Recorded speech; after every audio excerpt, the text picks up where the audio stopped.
disconnect the headset area.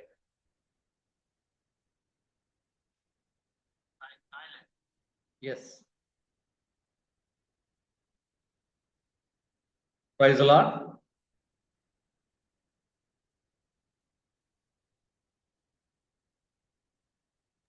Praise the Lord. Pastor കേൾക്കാമോ? കേൾക്കുന്നുണ്ട്. ഒരു മിനിറ്റ് ഇൻട്രഡക്ഷൻ കൊടുക്കാം, പിന്നെ നിങ്ങൾ സ്റ്റാർട്ട് ആയിക്കോളൂ. ശരിയല്ലേ? ഓക്കെ. Praise the Lord. நம்முடைய ஆண்டவரும் அருமை ரட்சகரும் மீட்பருமான கர்த்தராகிய இயேசு கிறிஸ்துவின் இனிய நல்ல நாமத்திலே உங்களுக்கு வாழ்த்து சொல்கிறேன்.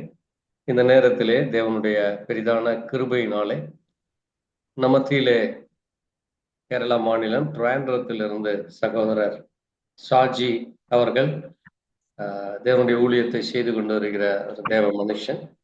இன்றைக்கு அவர் தன்னுடைய சாட்சியை மற்றும் அவர் தேவனுடைய வார்த்தைகளை நம்மோடு கூட பகிர்ந்து கொள்ள உள்ளார். மலையாளத்திலே அவர் கொடுப்பார். நான் நிச்சயமாக அது உங்களுக்கு புரிந்து கொள்ள முடியும் என்று நினைக்கிறேன்.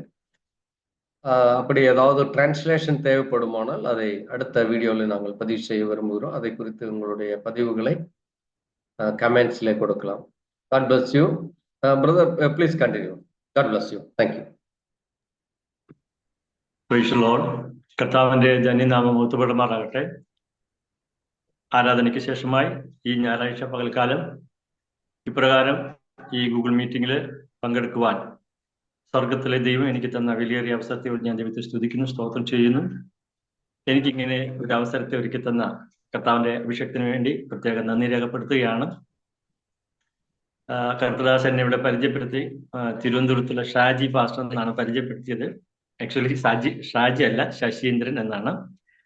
ഓക്കെ. എൻ്റെ സ്വന്തം നാട് പാലക്കാടാണ്.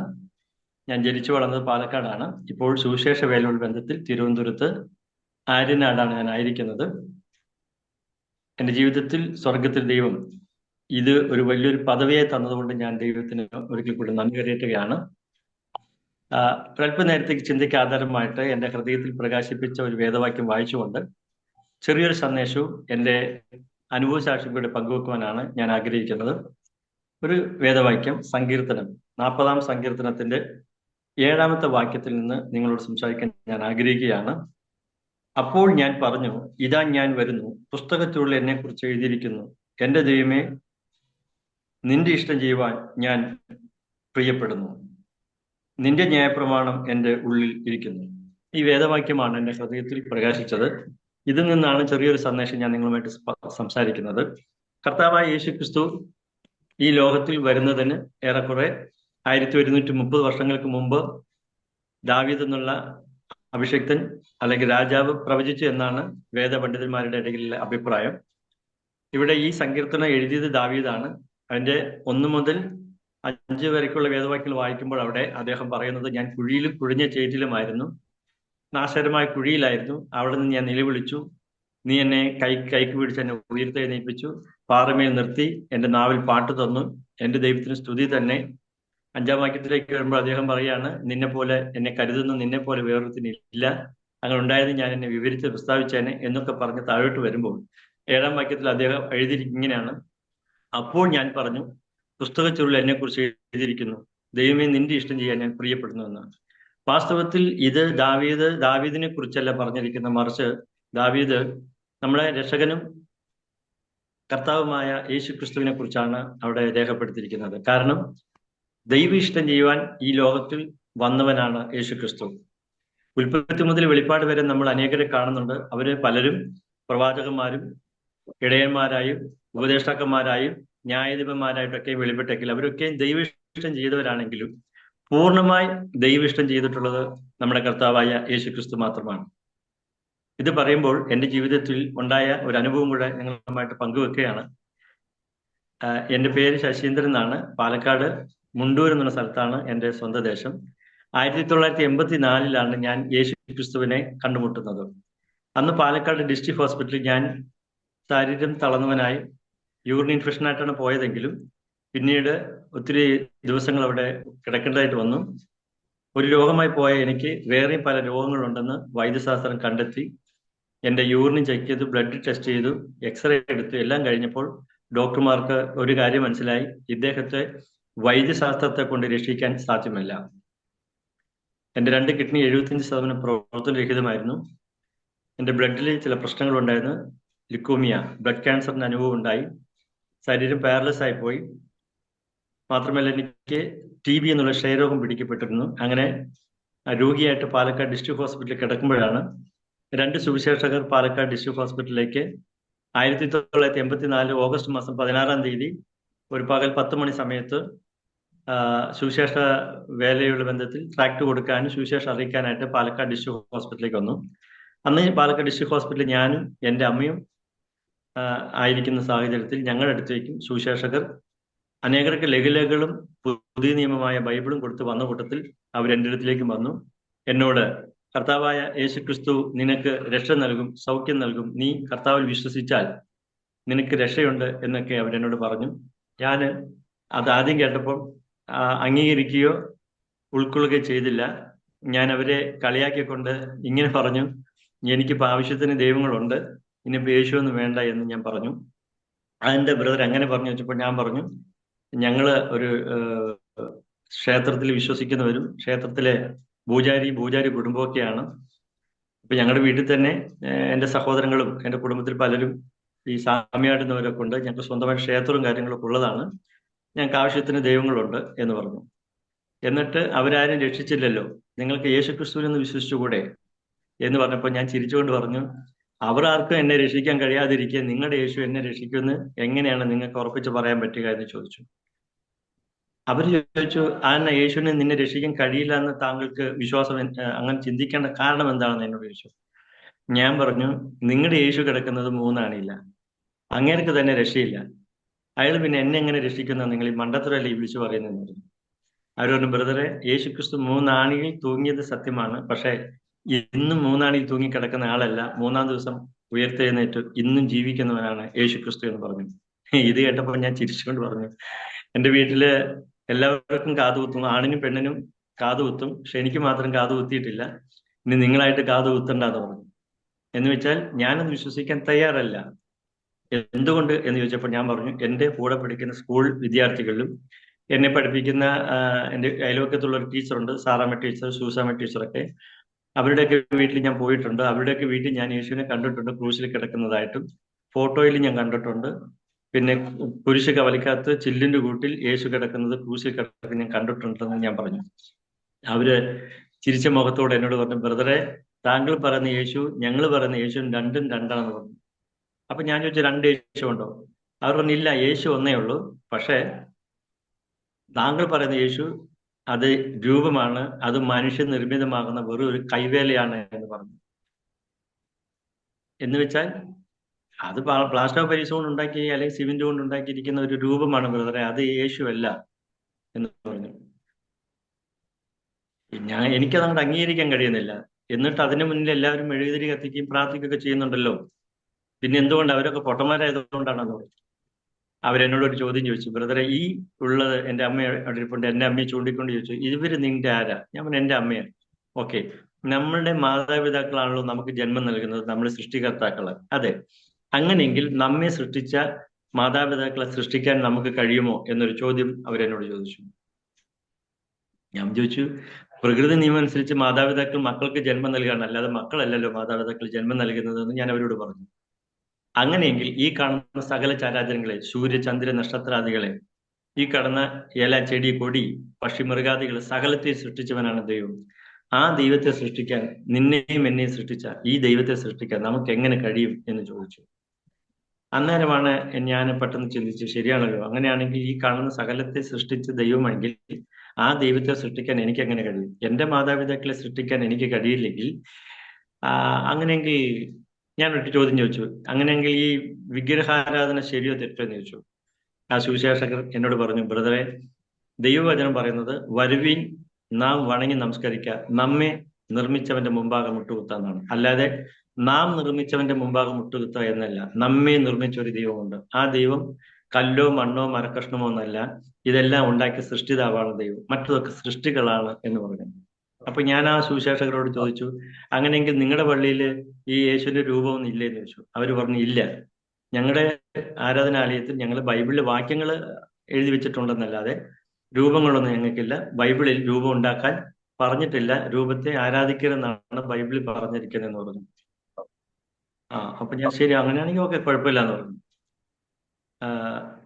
പിന്നെ അവര് എന്നെ അടുത്ത് മാറുന്നില്ല. വേറെയും എന്റെ മുഖത്തേക്ക് ഇങ്ങനെ നോക്കുന്നുണ്ട്, ഞാൻ എന്നിൽ നിന്ന് എന്തെങ്കിലും അടുത്ത ചോദ്യങ്ങൾ വരുമോ എന്ന് അറിയാൻ വേണ്ടിയിട്ട്. അപ്പം ഞാനാണെങ്കിൽ 6 മാസമായിട്ട് അവിടെ കിടക്കുകയാണ്. എന്റെ വീട്ടിൽ സംസാരിക്കുമ്പോൾ എല്ലാവരെക്കാൾ അധികം സംസാരിക്കുന്നത് ഞാനാണ് എന്റെ വീട്ടിൽ.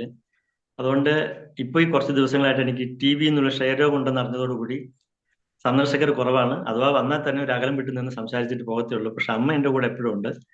അതുകൊണ്ട് എനിക്ക് അമ്മ പറഞ്ഞ കഥകൾ തന്നെ പിന്നെയും തന്നെയും പറഞ്ഞിട്ട് സമയം അങ്ങനെ പോയിക്കൊണ്ടിരിക്കുക.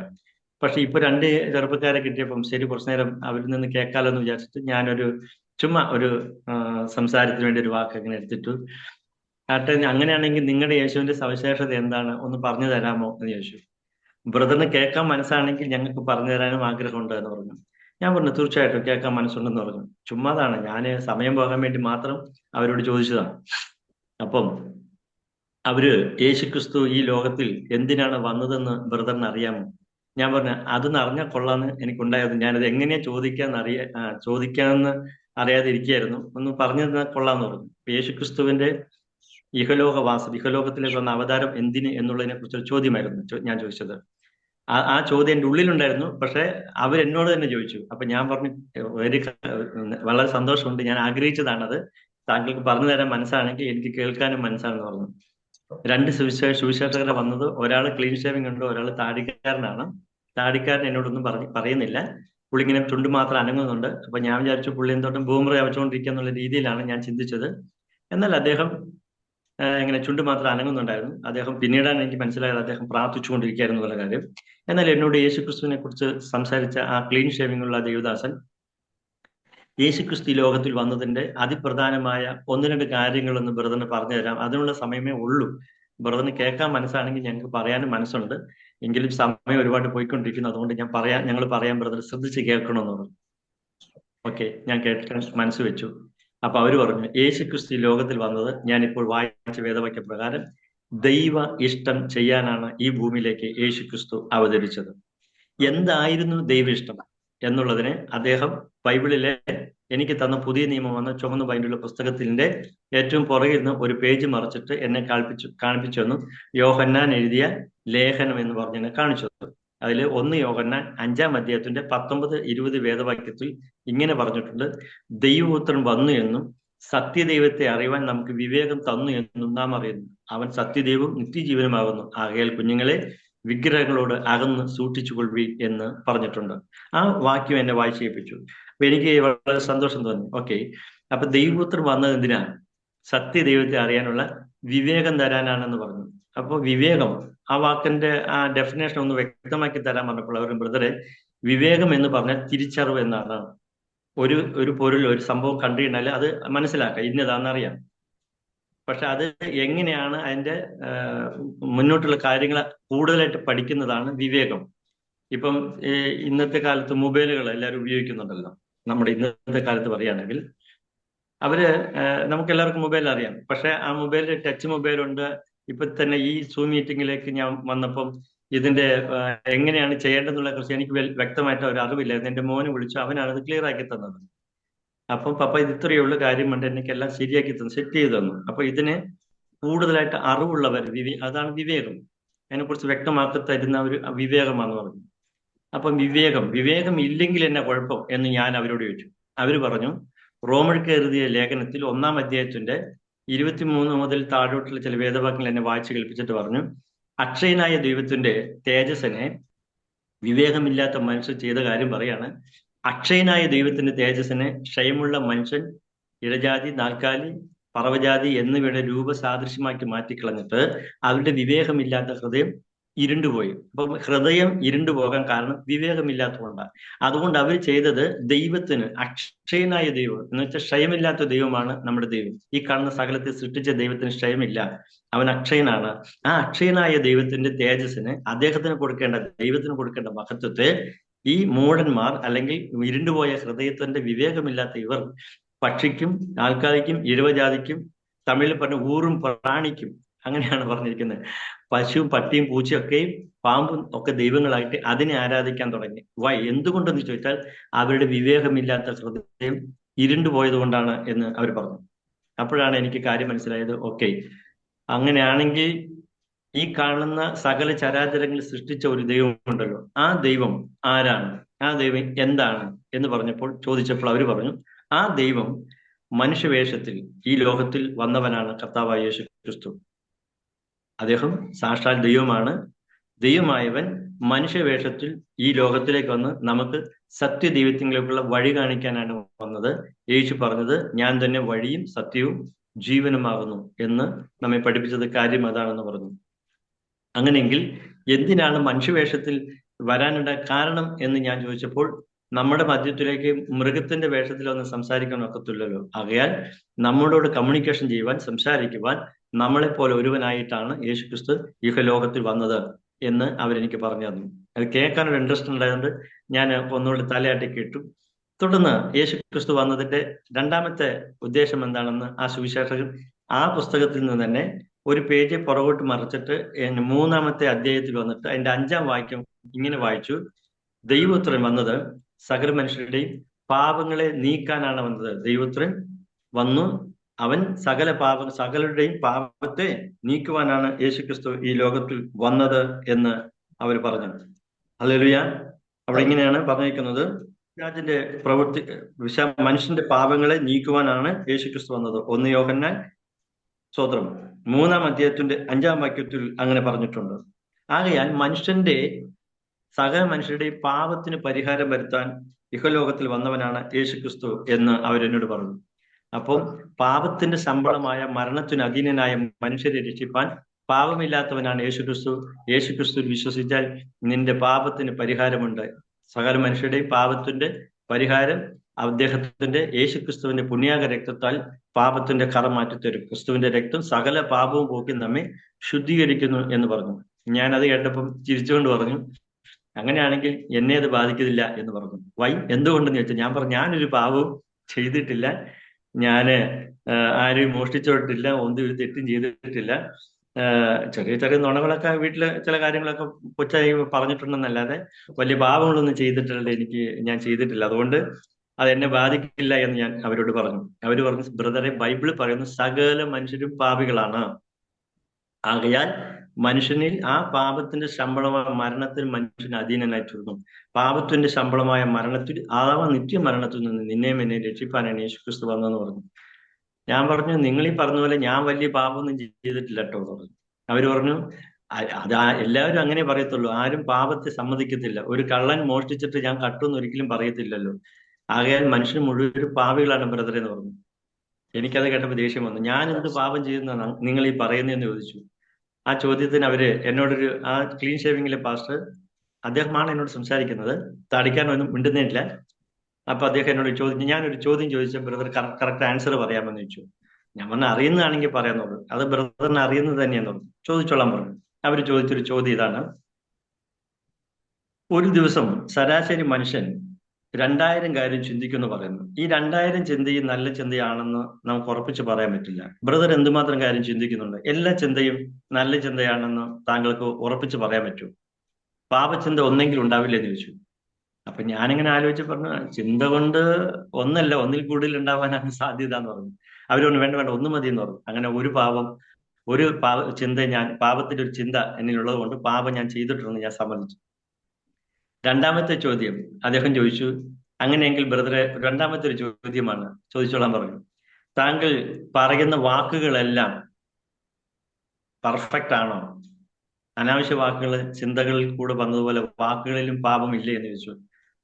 അപ്പൊ ഞാൻ പറഞ്ഞു, അങ്ങനെയാണെങ്കിൽ ഉണ്ടാവാനാ സാധ്യത എന്ന് പറഞ്ഞു. ശരി, ഓക്കെ. നമ്പർ 3, 3-ാമത്തെ ചോദ്യം. ആ ചോദ്യം ഇത്രയേ ഉള്ളൂ: നിന്റെ പ്രവൃത്തിയെല്ലാം നല്ലതാണെന്ന് നിനക്ക് ചങ്കത്തൊട്ട് പറയാൻ പറ്റുമെന്ന് ചോദിച്ചു. അപ്പൊ ഞാൻ കുറെ നേരം ആലോചിച്ചിട്ട് പറഞ്ഞു, അതെ, ഞാനൊരു മനുഷ്യനല്ലേ, എന്റെ പ്രവൃത്തി എല്ലാം പെർഫെക്റ്റ് ആണെന്ന് എനിക്ക് എങ്ങനെ പറയാൻ പറ്റാന്ന് പറഞ്ഞു. അവരെന്നോട് ചോദിച്ചു, നീ മനുഷ്യനാണോ മൃഗമെന്നല്ലേ ചോദിച്ചത്, നിന്റെ പ്രവൃത്തി എല്ലാം നല്ലതാണെന്ന് നിനക്ക് ഉറപ്പിച്ച് പറയാൻ പറ്റുമോ? പ്രവൃത്തികളിൽ പാപമുണ്ടോ ഇല്ലയോ?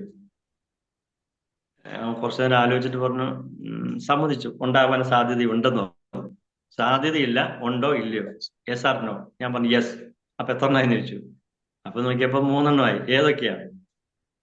മനസ്സുകൊണ്ടും വാക്കുകൊണ്ടും പ്രവൃത്തി കൊണ്ടും. ആ സുവിശേഷം പറഞ്ഞു ഇതാണ് മനസ്സ വാച കർമ്മണ. അപ്പോ അങ്ങനെയെങ്കിൽ മനസ്സുകൊണ്ടും വാക്കുകൊണ്ടും പ്രവൃത്തി കൊണ്ടും ഞാൻ പാപം ചെയ്തു, ഒരു ദിവസം 3 പാപം ചെയ്തു, അങ്ങനെയെങ്കിൽ ഒരു മാസത്തേക്ക് എത്രയാന്ന് ചോദിച്ചു. അപ്പൊ ഞാനിങ്ങനെ ആലോചിച്ച് വന്നപ്പോൾ ടെൻഷൻ അടിക്കണ്ട, 3 30 ഗുണം കൂടും 90 പാപം എന്ന് പറഞ്ഞു. ഓ, ഒരാശ്വാസമായി. അപ്പൊ ഒരു മാസത്തേക്ക് 90 പാവാണെങ്കിൽ 365 ഗുണം 3 കൂട്ടിയാൽ ഒരു വർഷത്തേക്ക് എത്ര പാപം എന്ന് അറിയാമെന്ന് ചോദിച്ചു. ഞാൻ പറഞ്ഞു എനിക്ക് അറിഞ്ഞുകൂടാന്ന് പറഞ്ഞു. അവർ പറഞ്ഞു 1080 പാപം എന്ന് പറഞ്ഞു. അപ്പൊ ഒരു വർഷത്തേക്ക് ഞാൻ 1080 പാപം ചെയ്തു. അപ്പൊ എന്റെ ഈ പ്രായം വെച്ച് നോക്കുമ്പോൾ എന്തുമാത്രം പാപം ചെയ്ത് കാണും. വലിയൊരു പാപത്തിന്റെ പണ്ടക്കെട്ടും ചുമന്നുകൊണ്ടാണ് നമ്മൾ നടക്കുന്നത്. എന്നിട്ട് പറയുന്നത് ഞാനൊരു പാപം ചെയ്തിട്ടില്ല. അപ്പൊ ആ സുവിശേഷകർ പറഞ്ഞു ഇപ്പോൾ ബ്രദറിന് സമ്മതിച്ചോ എന്ന് വെച്ചു. ഞാൻ ചോദിച്ചു ശരിയാ, പക്ഷെ എങ്കിൽ ചിന്തകൾ 2000 ചിന്തയിൽ ഒരു ചിന്തയില് പാപചിന്തയുള്ളൂ, ബാക്കി 1999 നല്ല ചിന്തയുണ്ടല്ലോ. അപ്പോ നമുക്ക് അതിൽ കൂടി കയറിപ്പോകാൻ പറ്റൂല എന്ന് വെച്ചപ്പോൾ അദ്ദേഹം പറഞ്ഞു ദൈവം നീതിമാനാണ്, മനുഷ്യന്റെ നീതി പ്രവൃത്തി ദൈവസന്നിധി കറവറിന്റെ തുണി പോലെയാണ് ബ്രദറെ. അതുകൊണ്ട് മനുഷ്യന്റെ നീതി പ്രവൃത്തി കൊണ്ട് ഒരു രക്ഷയില്ല. അല്ല, ഞാൻ പറഞ്ഞത് അങ്ങനെയല്ല. 2000 ചിന്തയിൽ ഒരു ചിന്തയിലെ പാപചിന്തയുള്ളൂ എന്ന് പറഞ്ഞപ്പോൾ അവർ പറഞ്ഞു 2 ലിറ്റർ പാലിനകത്ത് ഒരു തുള്ളി മണ്ണെണ്ണ വീണാൽ ആ പാല് മൊത്തം ചീത്തയാകും. ബൈബിള് പറഞ്ഞു ഒന്നി തെറ്റ സകലത്തിനും തെറ്റി എന്നാണ്. അതുകൊണ്ട് സകല മനുഷ്യരും പാപികളാണ്.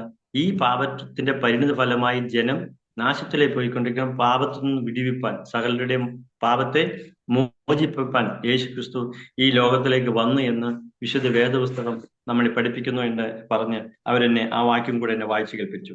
അപ്പോ ആ വാക്യം കൂടി വായിച്ചു കഴിഞ്ഞപ്പോഴാണ് എന്റെ കണ്ണ് തള്ളിപ്പോയത്. അവിടെ ഇങ്ങനെയാണ് വായിച്ചത്: പാപങ്ങളെ നീക്കുവാൻ അവൻ പ്രത്യക്ഷനായി എന്ന് നിങ്ങൾ അറിയുന്നു, അവനിൽ പാപം ഇല്ല, അവനിൽ വസിക്കുന്നവൻ ആരും പാപം ചെയ്യുന്നുമില്ല, പാപം ചെയ്യാൻ ആർക്ക് കഴിയത്തുമില്ല. 1 യോഹന്നാൻ 3-ാം വാക്യത്തിൽ പാപങ്ങളെ നീക്കുവാനാണ് ദൈവപുത്രൻ പ്രത്യക്ഷനായത് എന്ന് എന്നെ പറഞ്ഞു കേൾപ്പിച്ചു. അത് കഴിഞ്ഞിട്ട് ഞാൻ വിചാരിച്ചു തീർന്നു കാണുമെന്ന്. അവർ പറഞ്ഞു ഇല്ല, ഒരു കാര്യം കൂടെ പറഞ്ഞോട്ടെ. പറഞ്ഞോളാൻ പറഞ്ഞു. അത് അടുത്ത കാര്യമാണ് എന്നെ പറഞ്ഞു കേൾപ്പിച്ചത്. 1 യോഹന്നാൻ 3-ാം വാക്യം എന്നെ വായിച്ചു കേൾപ്പിച്ചു. അതെന്റെ ഹൃദയത്തിൽ ഇന്നും അത് കിടപ്പുണ്ട്. ജീവിതത്തിൽ മറക്കാനാകാത്ത ഒരു അനുഭവമായിരുന്നത്. 8-ാം വാക്യത്തിൽ ഇങ്ങനെ പറഞ്ഞു: പാപം ചെയ്യുന്നവൻ പിശാചിന്റെ മകനാകുന്നു, പിശാച് ആദ്യം മുതൽക്കേ പാപം ചെയ്യുന്നുവല്ലോ, പിശാചിന്റെ പ്രവൃത്തികളെ അഴിപ്പാൻ തന്നെ ദൈവപുത്രൻ പ്രത്യക്ഷനായി. അപ്പോ ദൈവപുത്രൻ ഈ ലോകത്തിൽ പ്രത്യക്ഷനാകേണ്ട കാരണം സകല മനുഷ്യനെയും പാപത്തിലേക്ക് നയിക്കുന്ന ഒരു പൈശാചികനുണ്ട്. അവനാണ് ജനത്തെ പാപത്തിലേക്ക് നയിക്കുന്നത്. ആ പാപത്തിൽ നിന്ന് വിടിവിപ്പാൻ ഇഹലോകത്തിലേക്ക് വന്ന് പാപപ്രവൃത്തിയെ, ജനത്തെ പാപത്തിലേക്ക് നയിക്കുന്ന ആ പിശാചിന്റെ പ്രവൃത്തിയെ കർത്താവായ യേശു ക്രിസ്തു ഇല്ലാതെയാക്കി തീർന്നു. അവന്റെ മേൽ ജയോത്സവം കൊണ്ടാടി. സോദരം, പാപങ്ങളെ നീക്കുവാൻ തന്നെ യേശുക്രിസ്തു വന്നു എന്ന് പറയുന്നതിന് പാപത്തെ ചെയ്യിക്കുന്ന പിശാചിന്റെ പ്രവൃത്തികളെ അഴിച്ചു എന്ന് വെച്ചാൽ അവന്റെ ബന്ധനങ്ങളിൽ നിന്ന് ജനത്തെ വിടുവിപ്പാൻ പ്രാപ്തനായത് യേശുക്രിസ്തുവാണ്. അപ്പൊ അങ്ങനെയെങ്കിൽ യേശുക്രിസ്തു ഈ ലോകത്തിൽ വന്നതിന്റെ 3 കാര്യങ്ങളെ കുറിച്ച് എന്നെ പറഞ്ഞു കേൾപ്പിച്ചു. അപ്പൊ എനിക്ക് ഭയങ്കര സന്തോഷം തോന്നി.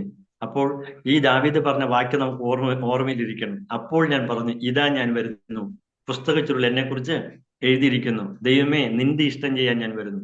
വാസ്തവത്തിൽ ഇദ്ദേഹം യേശുക്രിസ്തു വന്നത് സ്വർഗത്തിൽ നിന്ന് ഈ താണലോകത്തിലേക്കാണ് വന്നത്. ഈ താണലോകത്തിലേക്ക് ഇറങ്ങി വന്ന യേശുവിനെ കുറിച്ച് ഞാൻ പിന്നത്തേതിൽ വിശ്വാസകോളത്തിൽ വന്നപ്പോൾ, ബൈബിൾ വചനം പഠിച്ചപ്പോൾ എനിക്ക് അതിന്റെ ആഴം കുറച്ചുകൂടെ മനസ്സിലായി. അതുകൊണ്ട് എനിക്കൊരു കാര്യം ബോധ്യമായി: ഈ കർത്താവായ യേശുക്രിസ്തു ഇഹലോകത്തിൽ വന്നു, ഈ ലോകത്തിൽ വെച്ച് മാനവരാശിക്ക് വേണ്ടി പങ്കപ്പാടൊക്കെ സഹിച്ചു, യുഗലോകം വിട്ട് സ്വർഗലോകത്തിലേക്ക് കരയേറി പോയതും ബൈബിളിൽ വ്യക്തമാക്കുന്നുണ്ട്. അത് യോഹന്നാന്റെ സുവിശേഷം സ്തോത്രം ഇങ്ങനെ വായിക്കുന്നത് 17-ാം അധ്യായത്തിന് 13 മുതൽ 14 വരയ്ക്ക് വായിക്കുമ്പോൾ ഇതാ കർത്താവായ യേശുക്രിസ്തു പറഞ്ഞ്, പിതാവിന്റെ ഇഷ്ടം ചെയ്യാൻ വന്ന ഈ യേശുക്രിസ്തു പറഞ്ഞത്, ഇതാ ഞാൻ നിന്റെ അടുക്കിലേക്ക് വരുന്നു, എന്റെ സന്തോഷം അവരുടെ ഉള്ളിൽ പൂർണ്ണമാകേണ്ടതിന് ഇത് ഞാൻ ഭൂമിയിൽ വെച്ച് അങ്ങയോട് സംസാരിക്കുകയാണ്. സ്തോത്രം.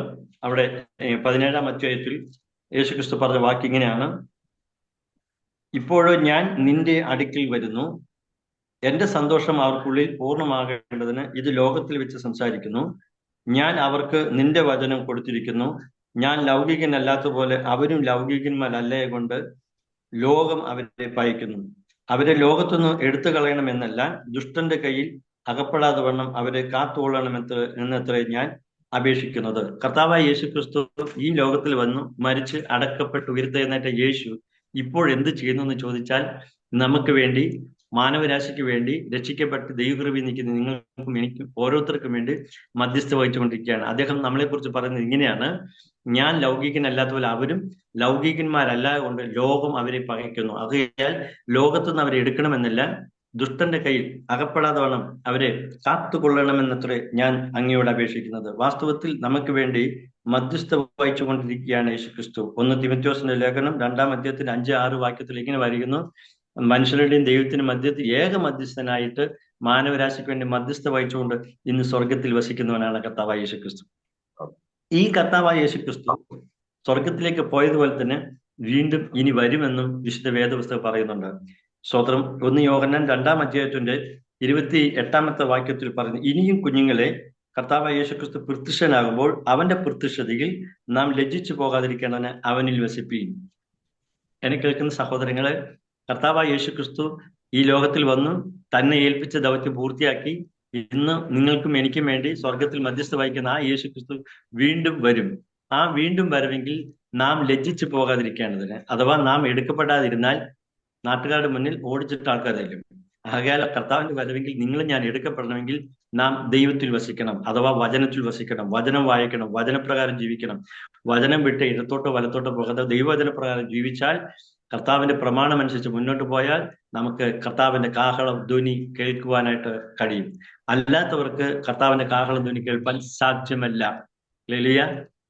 ഞാൻ എന്റെ ടെസ്റ്റ്മെന്റിലേക്ക് മടങ്ങി വരട്ടെ. ഈ സുവിശേഷകർ യേശുക്രിസ്തു ചെയ്ത അത്ഭുതങ്ങളെ കുറിച്ച് പറഞ്ഞ കൂട്ടത്തില് ആ ക്ലീൻ ഷേവിംഗ് ആ സുവിശേഷകൻ അദ്ദേഹത്തിന് കഴുത്തിന് ചുറ്റും നാക്കെന്ന് തോന്നിപ്പോ അതുപോലെ യേശുക്രിസ്തുവിനെ കുറിച്ച് അദ്ദേഹം എന്നോട് പറഞ്ഞുകൊണ്ടിരുന്നു.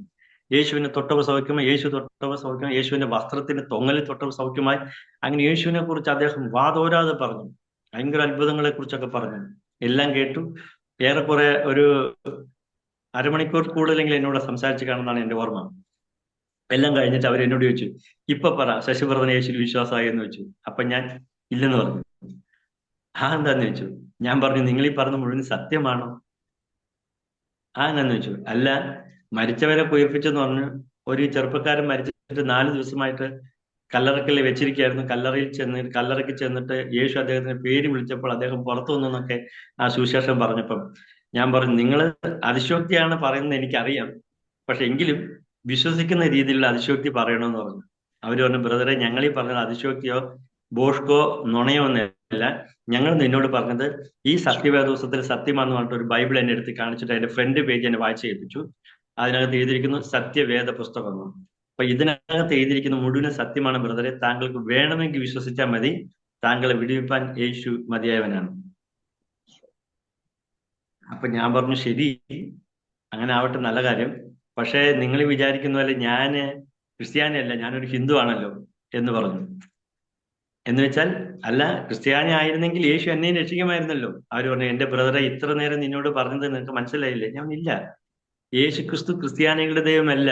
പിന്നെ അതെനിക്കൊരു പുതിയ അറിവായി വരുന്നു. പിന്നെ ആരുടെ ദൈവമാണെന്ന് ചോദിച്ചപ്പോൾ അവര് പറഞ്ഞു, ബ്രദറെ, കർത്താവായ യേശു ക്രിസ്തുവിൽ ആര് വിശ്വസിക്കുന്നു അവരുടെ ദൈവമാണ് യേശു ക്രിസ്തു. നിന്റെ പേര് കൃഷ്ണനാണെങ്കിൽ ക്രിസ്തുവിന്റെ വചനപ്രകാരം നീ ജീവിക്കുന്നെങ്കിൽ നീയാണ് ക്രിസ്ത്യാനി.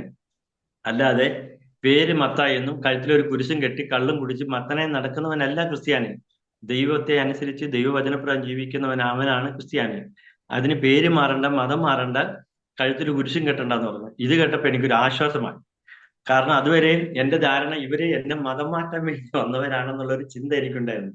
ഈ വാക്ക് പറഞ്ഞപ്പോ അന്നേരം എന്റെ മുഖം ഒന്ന് തെളിഞ്ഞു. അപ്പൊ ഞാൻ ചോദിച്ചു, അങ്ങനെയെങ്കിൽ പേരും മതമൊന്നും മാറാതെ വിശ്വസിച്ചാൽ മാത്രം മതിയോ?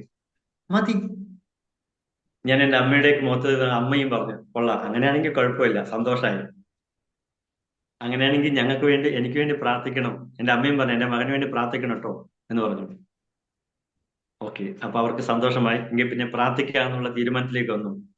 അന്നേരം അതുവരെയും മിണ്ടാതിരുന്ന ഈ താടിക്കാരൻ പാസ്റ്റർ, ഈ ക്ലീൻ ഷേവിംഗ് പാസ്റ്റർ ഒന്ന് തൊട്ട് 1 മിനിറ്റ് എന്ന് പറയും. അദ്ദേഹം മാറിയിട്ട് യേശു ക്രിസ്തുവിനെ കുറിച്ച് പറയാൻ ഈ താടിക്കാരൻ മുന്നോട്ട് വന്നു. ഇത്ര നേരം ബ്രദർ, ഞാൻ അവരെ സാറാന്ന് വിളിച്ച, ഈ ഞങ്ങളുടെ നാട്ടിൽ ക്രിസ്ത്യാനികൾ ചേട്ടന്മാരെന്ന് വിളിക്കുക, ചേട്ടൻ എന്ന് അപ്പൊ അദ്ദേഹത്തെ അവർ കാണുമ്പോൾ ഒരു കുറച്ചുകൂടെ വിവരം വിദ്യാഭ്യാസമുള്ള ആൾക്കാരെ പോലെ കണ്ടതുകൊണ്ട് ഞാൻ അവർ സാറ് എന്നാണ് വിളിച്ചത്. അപ്പൊ അദ്ദേഹം താടിക്കാരൻ ക്ലീൻ ഷേവിങ് പാസ്റ്റർ നോക്കിക്കൊണ്ട് പറഞ്ഞു, ഈ സാറ് ഇത്ര നേരം പറഞ്ഞത് താങ്കൾക്ക് ബോധ്യമായല്ലോ? ഉവ്വ. യേശുക്രിസ്തു വിശ്വാസം ഉണ്ടല്ലോ അല്ലേ? ഉവ്വ. അങ്ങനെയാണെങ്കിൽ ഞങ്ങൾ യേശുവിന്റെ നാമത്തിൽ പ്രാർത്ഥിക്കാം. ഉവ്വ. പക്ഷെ ഞങ്ങൾ പ്രാർത്ഥിച്ച് യേശു നിന്നെ സൗഖ്യമാക്കി, നീ യേശുവിന് എന്ത് കൊടുക്കും എന്നൊരു ചോദ്യം ചോദിച്ചു. ആ ചോദ്യം ഞാൻ ഒരിക്കലും പ്രതീക്ഷിച്ചിരുന്നു. കാരണം താടിക്കാരനല്ല, ക്ലീൻ ഷേവിങ്ങിലെ പാസ്റ്റർ എന്നോട് ആദ്യം പറഞ്ഞ വാക്ക് ഇങ്ങനെയാണ്: സൗഖ്യം സൗജന്യം, രക്ഷ സൗജന്യം, എല്ലാം ഫ്രീയാ, ഇതിന് ഒരു ചെലവും ഇല്ലെന്നാണ് അങ്ങേര് എന്നോട് പറഞ്ഞത്. ഈ താടിക്കാരൻ എന്നോട് ചോദിക്കാണ്, നീ യേശുവിന് എന്ത് കൊടുക്കുമെന്ന്. അപ്പൊ ഞാൻ ആ ക്ലീൻ ഷേവിങ്ങിലെ പാസ്റ്ററേക്ക് നോക്കിയപ്പോൾ താടിക്കാരൻ പറഞ്ഞു, എന്നെ നോക്കാൻ. ഞാനാ ചോദിച്ചത്, എന്നോട് ആൻസർ പറയാൻ പറഞ്ഞു. ഞാൻ പറഞ്ഞു, എന്താ വേണ്ടേ? അല്ല, ഞങ്ങൾക്കൊന്നും വേണ്ട, ഞങ്ങൾ പ്രാർത്ഥിച്ചു യേശു നിന്നെ സൗഖ്യമാക്കി, നീ യേശുവിന് എന്ത് കൊടുക്കുമെന്ന് ചോദിച്ചു. അന്നേരം ഞാൻ പറഞ്ഞു, എന്റെ വീട്ടിൽ ഞാൻ 10 മക്കളാണ്, ഞാൻ ഏറ്റവും ഇളയതാണ്.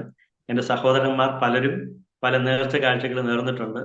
അമ്പലത്തിൽ ചെന്ന് തുലാഭാരം തൂക്കാനും ഇരുമുടിക്കെട്ടുമായിട്ട് മല കയറാനും പഴനിയിൽ ചെന്ന് മൊട്ടയടിച്ച് സൈന്യപ്രതിഷ്ഠ നടത്താനും ഒക്കെ നേർച്ചകൾ എന്റെ സഹോദരങ്ങൾ നേർന്നിട്ടുണ്ട്.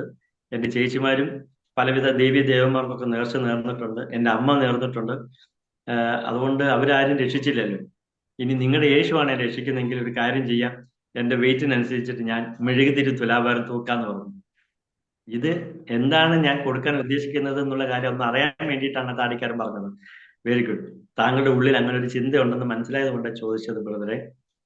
നിങ്ങളുടെ ആഗ്രഹം നല്ല ആഗ്രഹമാണ്, നല്ല ചിന്തയാണ്, നല്ല താല്പര്യമാണ്. പക്ഷേ യേശുവിന് നിന്റെ മെഴുകുതിരി വേണ്ട. എന്താന്ന് ചോദിച്ചു. എടോ, ഈ കാണുന്ന സകലത്തെ സൃഷ്ടിച്ച ദൈവത്തിന്, ഈ സൂര്യചന്ദ്ര നക്ഷത്രത്തിൽ സൃഷ്ടിച്ച ദൈവത്തിന് നിന്റെ മെഴുകുതിരി എന്തിനാ? യേശുക്രിസ്തു പറഞ്ഞു, ഞാൻ ലോകത്തിന് വെളിച്ചമെന്നാണ്. ഇന്ന് നമുക്ക് പ്രകാശം തരുന്നത് സൂര്യനാണ്. സൂര്യന് കണ്ണു കാണാനായിട്ട് നമ്മൾ ആരും മണ്ണെണ്ണ വിളക്ക് കത്തിച്ചു വെക്കാറില്ലല്ലോ. അഥവാ കത്തിച്ചു വെച്ച നാട്ടുകാർ വട്ടനാന്നല്ലേ പറയത്തുള്ളൂ.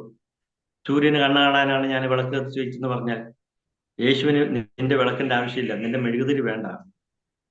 പിന്നെ വേറെന്താ വേണ്ടേ? വേറെ വല്ലതും കൊടുക്കാനുള്ള പ്ലാൻ ഉണ്ടെന്ന് വെച്ചു. ഞാൻ പറഞ്ഞു, ഇന്ന് വ്യാഴാഴ്ചയാണ്, അടുത്ത തിങ്കളാഴ്ച രാവിലെ എനിക്കൊരു ഓപ്പറേഷൻ ഉണ്ട്. എനിക്ക് കിഡ്നി പോയി കിടക്കാണ്. ഡയാലിസിസിന് മെഷീൻ ഒന്നില്ലെങ്കിൽ കഴുത്തിലോ അല്ലെങ്കിൽ കൈത്തണ്ടയിലോ വെക്കണം. ഇന്ന് രാവിലെയാണ് എൻ്റെ ജ്യേഷ്ഠന്റെ ശരീരത്തിൽ ഒരു കുപ്പി രക്തം എനിക്ക് കയറ്റിയത്. തിങ്കളാഴ്ച വീണ്ടും ഈ ശരീരത്തിലുള്ള രക്തം മാറ്റിയിട്ട് പുതിയ രക്തം കയറ്റാനും പിന്നെ ആഴ്ചയിൽ 2 പ്രാവശ്യമായിട്ട് ഡയാലിസിസ് ചെയ്യാനൊക്കെ പ്ലാനുണ്ട്.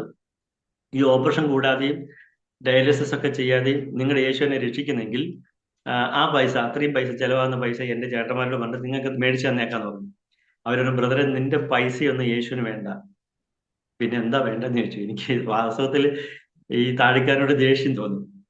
നമ്മൾ ഇന്നത് കൊടുക്കാൻ പുള്ളി അത് വേണ്ടെന്ന് പറയും. അവസാനം ഞാൻ ചോദിച്ചു, നിങ്ങൾ പറ, ഞാൻ എന്താ തരണ്ടെന്ന് പറയും. അന്നേരം താടിക്കാരൻ പറഞ്ഞു, ബ്രദറെ, നിന്റെ കയ്യിൽ വിലപിടിപ്പുള്ളതൊന്നും ഉണ്ട്, അത് തരാൻ നിനക്ക് മനസ്സാണോ എന്ന് അറിയാൻ വേണ്ടിയിട്ടാ. ഞാൻ പറഞ്ഞു, എന്റെ കയ്യിൽ ഉണ്ടായിരുന്നു, പക്ഷെ ഇപ്പൊ ഇല്ല, വീട്ടിലാന്ന് പറഞ്ഞു. എന്ത് മോതിരമല്ല ബ്രദറെ, നിന്റെ വെള്ളിയോ സ്വർണ്ണമൊന്നല്ല വേണ്ട, പിന്നെ നിന്റെ ഹൃദയം യേശുവിന് വിട്ടുകൊടുക്കാമോ എന്ന് പറഞ്ഞു. അന്നേരം ഞാനൊരു ദീർഘശ്വാസം വിട്ടിട്ട് പറഞ്ഞു, നിങ്ങൾ എന്താ ഈ പറയുന്നത്? ഹൃദയം ഒന്നല്ലേ ഉള്ളൂ, കിഡ്നി 2 ഉണ്ട്, ഒന്ന് പോയാലും ഒന്നുകൊണ്ട് ജീവിക്കുന്ന ഹൃദയം കൊടുത്ത ഞാൻ ഇവന് എങ്ങനെ ജീവിക്കുമെന്ന് വെച്ചു. അവരൊരു ബ്രദറെ, നിന്റെ ഹൃദയം എടുത്തു കൊടുക്കാനല്ല, പിന്നെ നിന്റെ ഹൃദയത്തിൽ യേശുവിന് സ്ഥാനം കൊടുക്കണം. ഞാൻ പറഞ്ഞു, അതെങ്ങനെയാന്ന് ചോദിച്ചു. ഞാൻ 1-2 വാക്യങ്ങൾ ബ്രദറിന് വായിച്ചു കേൾപ്പിക്കാൻ പറഞ്ഞിട്ട് അദ്ദേഹത്തിന്റെ വകയായിട്ട് ബൈബിളിൽ നിന്ന് 1-2 വാക്യം വായിച്ചു കേൾപ്പിച്ചു. യോഹന്നാന്റെ സുവിശേഷം 1-ാം അധ്യായം 12-ാം വാക്യം ഇങ്ങനെ പറയുന്നു: അവനെ കൈക്കൊണ്ട് അവന്റെ നാമത്തിൽ വിശ്വസിക്കുന്ന ഏവർക്കും ദൈവമക്കളായി തീരാൻ അവൻ അധികാരം കൊടുത്തു. അപ്പൊ ഞാൻ ദൈവത്തിന് മകനായി തീരാൻ എന്ത് ചെയ്താൽ മതി? യേശുവിനെ ഹൃദയത്തിൽ കൈക്കൊള്ളണം, ഹൃദയം കൊണ്ട് വിശ്വസിക്കണം. റോമർക്കെതിരെ ലേഖനം 10-ാം അധ്യായത്തിന് 9-10 വാക്യത്തിൽ തന്നെ വായിച്ചേൽപ്പിച്ചു. കർത്താവായ യേശുക്രിസ്തുവിനെ മരിച്ചവരെന്ന് ഉയർപ്പിച്ചു എന്ന് ഹൃദയം കൊണ്ട് വിശ്വസിക്കുകയും രക്ഷയ്ക്കായി നീ അവനെ വാഗൊണ്ട് ഏറ്റുപറയുകയും ചെയ്താൽ നീ രക്ഷിക്കപ്പെടും.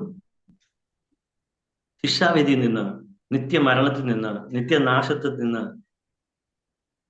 നരകത്തിൽ നിന്ന് നിന്നെ വിടുവിപ്പാൻ യേശുക്രിസ്തുവിനെ കഴിയും. യേശുവിനെ കഴിയും, മറ്റൊരുത്തിനിലും രക്ഷയില്ല. നാം രക്ഷിക്കപ്പെടുവാൻ ആകാശത്തിന് കീഴിൽ മനുഷ്യരുടെ ഇടയിൽ നൽകപ്പെട്ട ഏകനാമം അത് യേശുക്രിസ്തുവിന്റെ നാമമാണ് ബ്രദറെ. അതുകൊണ്ട് നിന്റെ ഹൃദയത്തിൽ യേശുവിനെ വിശ്വസിച്ചാൽ മതി. അപ്പൊ ഞാൻ ചോദിച്ചു, അങ്ങനെയെങ്കിൽ എന്റെ പേരും കൂടെ മാറണമെന്ന് നിങ്ങൾ പറയൂ? അവർ പറഞ്ഞു, പേര് മാറേണ്ട ആവശ്യമില്ല. കഴുത്തിൽ കുരിശ് കെട്ടണോ? അതിന്റെ ആവശ്യമില്ല. പിന്നെ എന്തെങ്കിലും സംശയം ഉണ്ടോ ചോദിച്ചു. ഞാൻ ചോദിച്ചു ഒന്നുകൂടെ, മതം മാറേണ്ട ആവശ്യമുണ്ടോ? അവരൊന്നും മതവും മാറണ്ട, മനസ്സാണ് മാറേണ്ടത്, അതിന് മാനസാന്തരം എന്നാ പറയാൻ തുടങ്ങി. അപ്പൊ ഞാൻ നോക്കിയപ്പം ഹൃദയത്തിൽ വിശ്വസിച്ചാൽ മതിയല്ലോ. ഞാൻ പറഞ്ഞു, ഒരു കാര്യം ചെയ്യും, നിങ്ങൾ പ്രാർത്ഥിക്കുന്ന യേശു എന്നെ സൗഖ്യമാക്കുന്ന വർഷം ഞാൻ എന്റെ ഹൃദയമല്ല, ഞാൻ എന്നെ മുഴുവനായിട്ട് കൊടുക്കാന്ന് പറഞ്ഞു. അങ്ങനെ ഞാൻ എന്നെ മുഴുവനായിട്ട് കൊടുക്കാൻ തീരുമാനത്തിലേക്ക് വന്നു. ഇത് പറഞ്ഞ മാത്രയിൽ എന്റെ അമ്മ ദേഷ്യപ്പെട്ടുകൊണ്ട് അവരോട് സംസാരിച്ചു. ഞങ്ങളുടെ വീട്ടിൽ തെലുഗാണ് സംസാരിക്കുന്നത്, ഞാനൊരു തെലുഗു കുടുംബമാണ്. തെലുങ്കിൽ എന്നോട് അമ്മ സംസാരിച്ചു. നീ അവരെന്താ പറയുന്നത്, നീ എന്താ പറയുന്നേ എന്ന് പറഞ്ഞു. അവര് ഹൃദയം കൊടുക്കാം, നീ നിന്നെ തന്നെ കൊടുക്കണം, അപ്പൊ നീ മതം മാറാനുള്ള പരിപാടിയാണോ എന്ന് തെലുഗു ഭാഷയിൽ എന്റെ അമ്മ എന്നോട് ചോദിച്ചു. ഞാൻ തിരിച്ച് അമ്മയോടും പറഞ്ഞു, അമ്മയെ ഞാൻ പറഞ്ഞത് അമ്മയ്ക്ക് മനസ്സിലായില്ലേ, യേശുവിനെ ഹൃദയത്തിൽ സ്വീകരിച്ചു കഴിഞ്ഞാല് എക്സ്റേ എടുത്താലോ സ്കാനിങ് ചെയ്താലോ ആരും അറിയത്തില്ല, അങ്ങനെയെങ്കിൽ യേശുവിനെ ഹൃദയത്തിൽ സ്വീകരിക്കുന്നതിനേ ഉള്ളൂ, കുഴപ്പമില്ല അമ്മേ എന്ന് പറഞ്ഞു. അതല്ല, നീ നിന്നെ തന്നെ കൊടുക്കാന്ന് പറഞ്ഞത്. ഞാൻ പറഞ്ഞു, ഇനി യേശു എന്നെ സൗഖ്യമാക്കുന്നെങ്കിൽ ഞാൻ യേശുവിന് വേണ്ടി മാത്രമേ ഇനി ജീവിക്കത്തുള്ളൂ എന്ന് ഒരു തീരുമാനം എടുത്തിട്ടുണ്ടെന്ന് പറഞ്ഞു. അമ്മ പറഞ്ഞു, അത് ശരിയാവില്ല, അത് നമ്മുടെ കുടുംബത്തിന് യോജിച്ചതല്ല, നാട്ടിലറിയുമ്പോൾ വീട്ടുകാരൊക്കെ നമ്മൾ ഒറ്റപ്പെടുത്തും, നമുക്ക് ഊരുവലക്കൊക്കെ വരും, അതൊന്നും ശരിയാവില്ല എന്ന് പറഞ്ഞു. ഞാൻ പറഞ്ഞു, നമ്മുടെ നാട്ടുകാരെയോ കുടുംബക്കാരെയോ മറ്റുള്ളവരൊന്നും ഭയപ്പെടേണ്ട, എനിക്കിവിടെ ആവശ്യം രക്ഷയാണ്, ജീവനാണ്. അതുകൊണ്ട് എനിക്ക് വിശ്വാസമുണ്ട്, അവരെനിക്ക് വേണ്ടി പ്രാർത്ഥിക്കുന്നു, ആഗ്രഹിക്കുന്നു. അമ്മ എന്ത് പറയുന്നു? അപ്പൊ അമ്മ കുറേ നേരം ആലോചിച്ച് പറഞ്ഞു, ഇവനെ എങ്ങനെ ഇവിടുന്ന് സൗഖ്യത്തോടെ കൊണ്ടുപോകണമെന്നും വിചാരിച്ചിട്ടുള്ള ഹോസ്പിറ്റലിൽ കൊണ്ടുവന്നിരിക്കുന്നത്. അങ്ങനെയെങ്കിൽ ഇനിയിപ്പോ യേശുവാണ് രക്ഷ നൽകുന്നെങ്കിൽ ഞാനായിട്ട് മുടക്കുന്നില്ല. ശരി മോനെ, നിന്റെ ഇഷ്ടം പോലെ ആവട്ടെ എന്ന് പറഞ്ഞു. അങ്ങനെ ആ പാസ്റ്റർമാർ രണ്ടുപേരും കൂടെ എന്റെ നേർക്ക് കൈ നീട്ടി എനിക്ക് വേണ്ടി പ്രാർത്ഥിച്ചു. യേശു എന്നെ സൗഖ്യമാക്കാൻ മതിയായവനാന്നുള്ള സുവിശേഷം നൽകി ഒരു പുതിയ നിയമം എനിക്ക് തന്നിട്ട് പറഞ്ഞു, ബ്രദറെ, ഞങ്ങൾ ചെയ്യേണ്ടത് ഞങ്ങൾ ചെയ്തു, ദൈവം ചെയ്യേണ്ടത് ദൈവം ചെയ്യും, നീ ചെയ്യേണ്ടത് നീ ചെയ്യുക എന്ന് പറഞ്ഞിട്ട് അവർ പോയി. ഇന്നേക്ക് ഈ മാസം 16-ാം തീയതി 41 വർഷമായി ഞാൻ സൗഖ്യമായിട്ട്. ഇന്ന് വരെ ആ പാസ്റ്റർമാരെ ഞാൻ കണ്ടിട്ടില്ല, അവരാരാന്നും എനിക്ക് അറിയത്തില്ല. പക്ഷെ അന്ന് രാത്രി ആ സുവിശേഷകർ തന്ന ബൈബിളും പിടിച്ചുകൊണ്ട് അന്ന് രാത്രി എനിക്ക് വായിക്കാൻ അറിയില്ല, മലയാളം അറിയെങ്കിലും ഈ ബൈബിൾ എങ്ങനെ വായിക്കാൻ അറിയത്തില്ല. ബൈബിൾ തുറന്നു ആദ്യ പുസ്തകം വായിച്ചപ്പോൾ ജനിപ്പിച്ചു ഇങ്ങനെ അബ്രഹാമിന്റെ സന്ധി എന്നൊക്കെ കൊണ്ട് കുറെ കാര്യങ്ങൾ കണ്ടപ്പോൾ ഞാനും മടക്കി വെച്ചു. എന്നിട്ട് ആ ബൈബിളിൽ ഒരു ഉമ്മ കൊടുത്തിട്ട് യേശുവിനോട് പറഞ്ഞു, അതേ, നിന്റെ ആൾക്കാരെ ഒന്ന് പ്രാർത്ഥിച്ചിട്ടുണ്ട്, എനിക്ക് അല്പം ഒരു ആശ്വാസവും സന്തോഷമൊക്കെ ഉണ്ട്, പക്ഷെ ഇപ്പോഴും യൂറിൻ പോകാൻ ട്യൂബിട്ടിരിക്കുകയാണ്, എനിക്ക് എങ്ങനെയെങ്കിലും നീ ഇതിന് രക്ഷപ്പെട്ടാൽ ആഗ്രഹമുണ്ട്. കർത്താവെ, അവിടുത്തെ ഇഷ്ടമെങ്കിൽ എന്നെ ഇതിൽ നിന്ന് ഈ മരണത്തിൽ തന്നെ വിടുവിക്കണം, രക്ഷിക്കണം എന്നൊക്കെ ഞാൻ പറഞ്ഞു. എന്നാല് ഇങ്ങനെ പ്രാർത്ഥിച്ചു കൂട്ടത്തിൽ ഞാൻ അവസാനം ഇങ്ങനെ പറഞ്ഞു, നീ എന്നെ അങ്ങനെ സൗഖ്യമാക്കുന്നെങ്കിൽ ഞാനിത് എല്ലാവരോടും ചെന്ന് പറഞ്ഞോളാം, സാക്ഷ്യം പറയാമെന്നാണ് വാക്കിന്റെ. അന്ന് എനിക്ക് എങ്ങനെ പറയുന്ന നടത്തില്ല, അന്ന് അങ്ങനെ ഞാൻ പറഞ്ഞു. ഇത്രയും പറഞ്ഞ് ഞാൻ സുഖമായി കിടന്നുറങ്ങി. അന്ന് വരെ നന്നായിട്ട് ഉറങ്ങിയിട്ടില്ല. ഉറങ്ങിയാൽ തന്നെ ദുർസ്വപ്നങ്ങൾ കണ്ട് ചാടി എഴുന്നേക്കും, വാഹനങ്ങൾ കൂട്ടിയിടിക്കുന്നതും ക്രൂര മൃഗങ്ങൾ വന്ന് കടിച്ചു കീറുന്നൊക്കെ സ്വപ്നം കാണുമായിരുന്നു. എന്നാൽ അന്ന് രാത്രി അങ്ങനെ ഒരു ദുർസ്വപ്നം ഞാൻ കണ്ടില്ല. അന്ന് രാത്രി ഞാൻ വലിയൊരു പൂന്തോട്ടത്തിൽ കൂടി നടക്കുന്ന ഒരു അനുഭവമായിരുന്നു എനിക്ക്. സ്തോത്രം എന്നുള്ള സ്വിച്ച് ഓഫ് ആകും. ആകയാൽ ആമേൻ. ഹലോ, 1 മിനിറ്റേ ഉള്ളൂ ബ്രദർ, ഇപ്പൊ സ്വിച്ച് ഓഫ് ആകും. അതുകൊണ്ട് ഒരു ചെറിയ പ്രയർ ചെയ്യും, വേണമെങ്കിൽ കണ്ടിന്യൂ ചെയ്യാം. ഇത് ക്ലോസ് ആക്കിയിട്ട് അഗൈൻ കണ്ടിന്യൂ. അന്ന് തന്നെ നോ പ്രോബ്ലം. അന്ന് തന്നെ ആ രാത്രിയിൽ ഞാൻ പ്രാർത്ഥിച്ചു. ആ രാത്രിയിൽ തന്നെ ദിവ്യ തേജസ് എന്റെ അടുക്കിലേക്ക് ഇറങ്ങി വന്നു. യേശു എന്നെ തൊട്ടു, ഞാൻ യേശുവിനെ കണ്ടു, ഞാൻ ചാടി എഴുന്നേറ്റു. അന്ന് രാത്രി എഴുന്നേറ്റ ഞാൻ ഇന്നും ജീവനോടുണ്ട്. ഡോക്ടർമാർ പറഞ്ഞത് മരിച്ചു പോകുന്നതാണ്, എന്നാൽ ഇന്നും ഞാൻ ജീവനോടിരിക്കുന്നത് ദൈവത്തിന്റെ കരുതലാണ്. എനിക്ക് വേണ്ടി പ്രാർത്ഥിച്ച ദേവദാസന്മാരെ ഞാൻ അറിയുന്നില്ലെങ്കിൽ ഒന്നെനിക്കറിയാം, പ്രാർത്ഥിക്കുന്ന പ്രവർത്തിക്കുന്ന സുവിശേഷം അറിയിക്കുന്ന ദേവദാസന്മാരുടെ സുവിശേഷവും അവരുടെ എഫേർട്ടും ഒരിക്കലും വൃഥാവല്ല. ആകയാൽ എന്നെ കേൾക്കുന്ന സുവിശേഷകരുണ്ടെങ്കിൽ, ദേവദാസന്മാരുണ്ടെങ്കിൽ ഞാൻ പറയട്ടെ, നിങ്ങൾ വിത്ത് വിതയ്ക്കുക, അത് ഏറെ നാളെ കഴിച്ച് മടങ്ങി വരും. അനേകരെ ജീവനിലേക്ക് നയിക്കുന്ന ഈ ജീവന്റെ വചനം അനേകർക്ക് പറയുവാൻ അഭിഷക്തർ നിങ്ങൾക്ക് ഏവർക്കും കൃപ ചെയ്യട്ടെ എന്നുള്ള വാക്കുകളോട് വിരമിക്കുന്നു. എനിക്ക്